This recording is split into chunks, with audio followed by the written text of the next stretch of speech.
Welcome to Reading the Bible Together. Now, last time we heard the separate accounts of the flood given by J and P. Today, in Reading the Bible Together, we will hear their accounts of what happened after the rain finally stops in Genesis chapter 8. Now, yesterday J spoke first, and today, to be fair, we will let P get the first word in. So here's Genesis chapter 8, untangling the two stories, and here's P's account. And God remembered Noah and all the living and all the beasts that were with him in the ark. And God passed a wind over the earth, and the waters were decreased. And the fountains of the deep and the windows of the heavens were shut, and the waters were abated at the end of 150 days. And the ark rested in the 7th month, in the 17th day of the month, on the mountains of Ararat. And the waters continued receding until the 10th month. In the 10th month, on the 1st of the month, the tops of the mountains appeared. And he sent a raven, and it went back and forth until the waters dried up from the earth. And it was in the 601st year, in the 1st month, on the 1st of the month, the waters dried from the earth. And in the 2nd month, on the 27th day of the month, the earth dried up.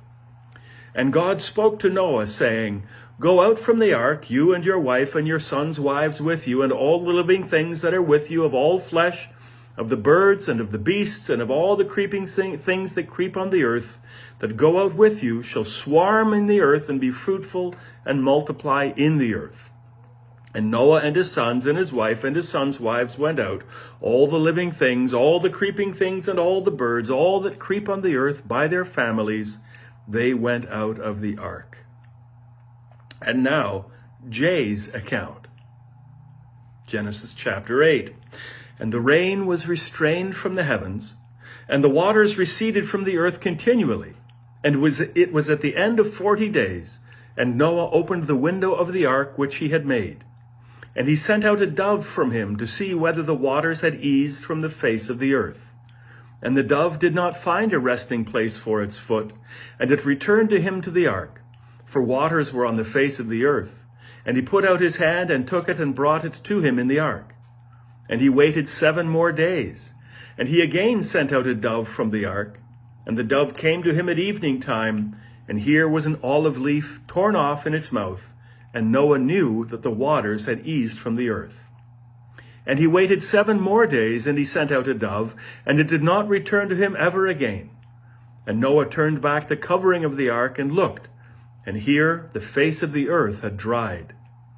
And Noah built an altar to Yahweh, and he took some of each of the clean beasts and of each of the clean birds, and he offered sacrifices on the altar. And Yahweh smelled the pleasant smell, and Yahweh said to his heart, I shall not again curse the ground on man's account, for the inclination of the human heart is evil from their youth, and I shall not again strike all the living as I have done. All the rest of the days of the earth, seed and harvest, cold and heat, summer and winter, and day and night shall not cease. Now, that was J's account, and now we know why it was important in J's rendition to bring along more than just 2 of each kind of clean animal. Otherwise, this sacrifice that Noah makes would have meant an extinction event for some poor creatures. Now, in both accounts, the world is returned to the earlier watery state we read about in Genesis 1, which said, Now the earth was formless and empty, darkness was over the surface of the deep. And on day 2 of creation, we read, Let there be a vault between the waters to separate water from water. But we had read, the vault had opened, the waters poured forth from the skies once again. And on day 3 of creation, we had read, Let the water under the sky be gathered to one place, and let the dry ground appear. And now in the Noah flood stories, the waters once again covered the ground. The days of creation were being undone by the flood. Now the Genesis 2 creation story features as well. Remember that we read in Genesis chapter 2, But streams came up from the earth and watered the whole surface of the ground. The Noah story tells us, On that day all the springs of the great deep burst forth, and the floodgates of the heavens were opened. Things are returning to their primeval form. The corruption suffered by the earth is being washed clean. But what about the corruption in the human heart? Can even a righteous man like Noah be completely immune from that which has scarred and troubled the human heart?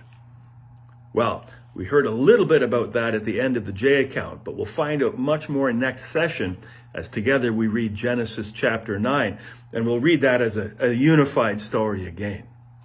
But before we do that, I encourage you to go back and read chapters 6, 7, and 8 all over again. And as you now notice the different strands of the story, notice how beautifully they've been woven together into the story we know so well, or that we thought we knew anyway.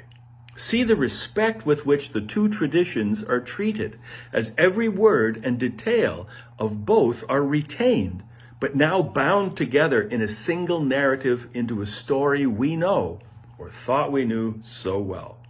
See you next time as in chapter 9, we wrap Noah's story up.